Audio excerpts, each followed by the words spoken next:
Sa video na to ay dito nagtapos yung time natin dito sa Makkah as part of Umrah. Kung isa kang Muslim and you have a chance to visit this place, do it now. So ang next step natin ay pupunta tayo ng Madina. So from Makkah magta-travel tayo papunta ng Madina para bisitahin ang Masjidul Nabawi na matagal na nating pinapangarap. Katatapos lang natin magdasal. As you can see, ang daming mga tao na andito ngayon. Yan. Bago ang lahat, balik muna tayo kung saan tayo nag-umpisa. Hello everyone. So, yan guys, yan nandito tayo ngayon sa street ng Mecca. Yan. Punta tayo dito. Actually, pumunta tayo dito for Umrah. So, ngayon nasa hotel lang tayo, naka-check-in. So, bukas pa yung papunta natin ng Madina. So, ngayon may pupunta tayong kainan dito, guys. Kumain kami doon isang beses pero hindi ko na vlog. Napakasarap ng pagkain nila, talagang kung masarap yung albayek, siguro kasing sarap din to ng albayek eh. Masarap siya yung aldik. So yan guys, for the meantime ito yung street ng Mecca. Medyo makulimlim dito ngayon kaya medyo yan umuulan ng konti. And of course kasama ko tong mga team. E-team, look at that. Wow. E-team. Ang E-team may suot. Team E-team ni Amiro. Amira nung Antonio Amira. Kasama natin dito guys sa Mecca si Antonio. Yung amigo ko nalulungkot ako, wala na kaming magkikita kayo after how many days? Ay, tatawid po pala tayo. Aldik, dito tumawid dito. Takbo. Di, ayan, ala.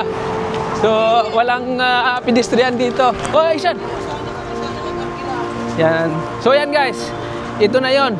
Ito na yung aldik na yan. Ito na yung aldik na kainan dito. Yan. So, ito na yan guys. Aldik. Yan, shrimp. There is shrimp also, look at that. Yan, may shrimp sila. Alam nyo ano ang ibig sabihin ng dik? Chicken. Dik.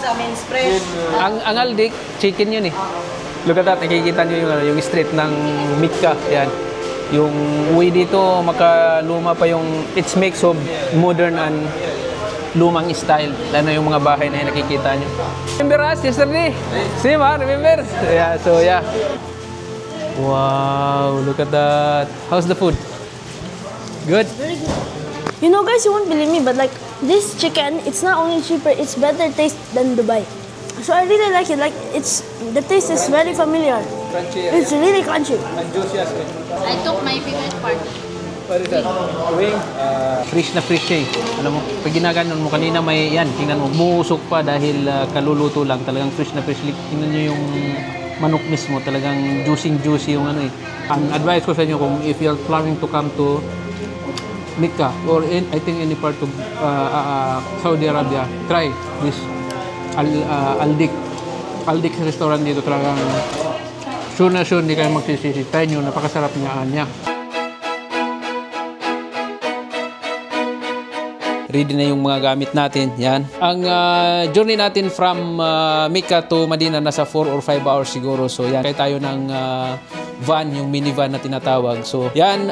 Kung tip ko lang sa inyo kung pupunta kayo dito sa Mecca, kailangan yung pagpupunta kayo ng Madina, napakamahal nung train. Ang train nasa 200 yung nasa 200 riyal sobra yung babayaran nyo. Ang samantala pag sasakay ka ng minivan lang, nasa 100 lang something. So mas mura pa rin siya. So nag-decide kami na sumakay ng minivan, hindi mag-train. At saka sa train marami pang mga tao and medyo may kaguluhan ng konti, may mga bagay tayo, so mahihirapan tayo. So mas preferable yung mag-aarkila na lang kayo ng minivan dyan sa labas. Marami mga minivan na makikita nyo. So yan. Welcome back here. Inshallah. So I can, because for me, I'm kawawa. You don't fear from like us, but alhamdulillah, it's about intention, you know. Ito yung mga kagamitan natin lahat. Yan. Ishan, ready to go? Yes, ready to move? So yan guys, yan. Wrap up lang ng hotel na to. Itong hotel na to is maganda siya. Alam mo, maganda yung hotel na to. Kaya lang ang problema dito ay medyo malayo ng konti sa Makkah. So yung location niya, so yun yung isa na problema doon. So marami pang mga hotel dito na mas malapit. So kung pupunta kayo dito, just try to book near the Kaaba para hindi kayo mahirapang mag-taxi palagi. So pero yung hotel na to, all in all, maganda siya. Almusal wala pa. Mamaya along the way siguro. So yan. Itong kasama ko ay nagtatanong kung nag-aalmusal na daw. Kasi, alam nyo, minemaintain ko yung ganitong katawan. Hindi dapat really ito, dapat logo lang. Imbis pa ganito, pa ganyan.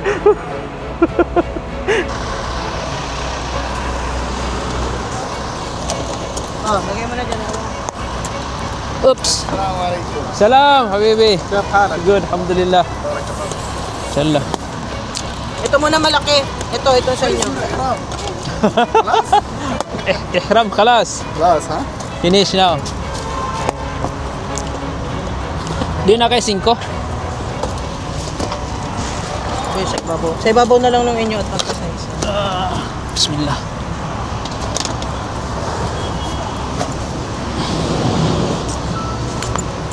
So, yan guys. Ready to go na tayo. And ito yung sasakyan natin. From Mecca to Medina inshallah. So,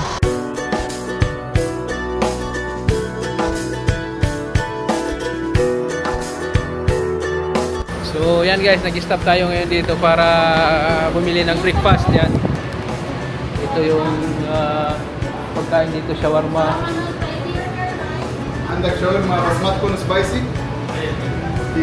Yan guys, ito yung kainan dito. Yan. May mga burgers, may mga shawarma. You need burgers? Chicken burgers. زنجر برجر. Singer, okay. It's spicy or no? Have spicy, have no spicy. Normal. This one normal. Okay. So, yan guys, yung kagandahan dito, alam mo kung ang journey pag from Mecca to Medina or vice versa, kahit saan dito, pwede kang uminto, pwede kang mag-CR, pwede kang bumili ng pagkain, accessible lahat ang lahat.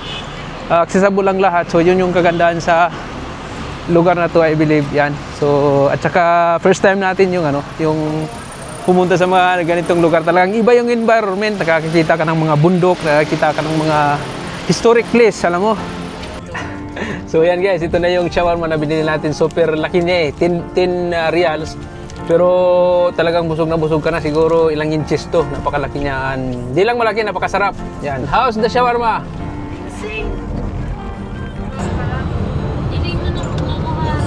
Look at that guys, nandito na tayo ngayon sa Medina. Look at that.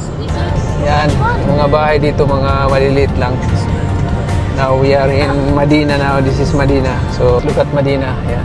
Medina is like old city. Old building, old city. Yeah, and there is no big tower, you know. There is no big building. It's Mecca is more having more big tower than Medina. Medina, no, there is no big building. That's why to see Masjid al-Nabawi. Aywa. Baby boy, tingnan mo yung masjid. Mga luma yung nila guys, yung mga building. Lumang style pa rin. But this is the first place who's having governance. Ito yung lugar na kung saan ang pinakaunang government dito itinatag. City, look at that, within the city may mga ditch. There is ditch. Look at that guys, within the city may mga ditch. Parang Sharjah lang boy. Look at that guys. But I think they want to preserve the old way of life. Look at that. Ito yung street ng Medina guys, napakaganda niya. It's like untouched. Hindi siya masyado untouched na lugar. It's parang probinsya lang. So beautiful, look at it. It's normal lang. Tingnan nyo guys yung yung distribution ng building niya. Yung distribution ng building pero parang parang nakalinya lang siya, level at walang mataas. Kumbaga pari-pariya lang. At yung kulay parang coordinated eh. Uniform. So, yan guys, kararating lang natin dito sa hotel natin dito sa may Medina. Yan yung nasa likod natin, yan yung hotel na kung saan tayo nag-i-stay. Yan, nakikita natin yan. Al-Andalus yung pangalan ng hotel. So, yan, yung mga kasama natin nasa loob. Al-Andalus. So, yung mga kasama natin nasa loob. So, pupuntaan natin. Nandun na sila ron.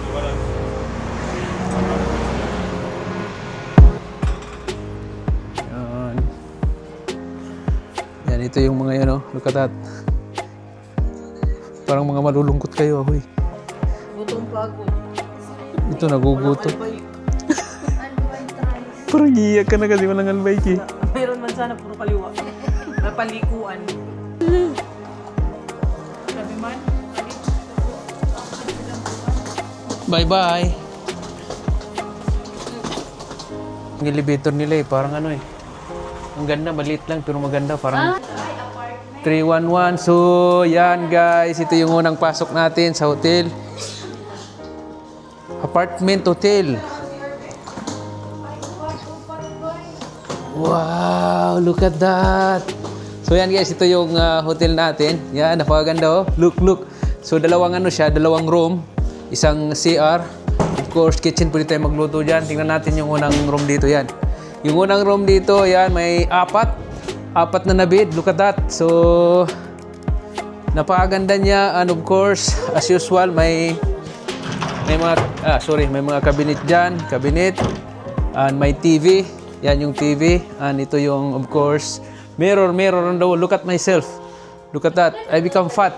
Look. I become fat and bald. And you too. Show me. Wow. So, yan guys. Then, punta tayo dito sa another room. Yan. Ito yung mga room nila. Look at that. So, ang ganda, di ba? What do you think about the hotel, Amera? This is the better than the first one. This is a better. Because at least we can be together. Wow. Yeah, look at that. Ang ganda ng design. Silang AC doon.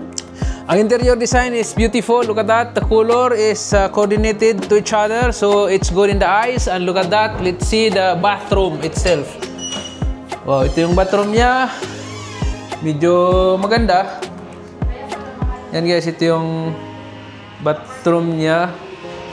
Maganda naman siya, yan. Simpleng-simple. Kung ganda ang pag-usapan, normal lang sa isang hotel apartment. Dito, ito yung kitchen. Pwede tayo magluto dyan. Yan.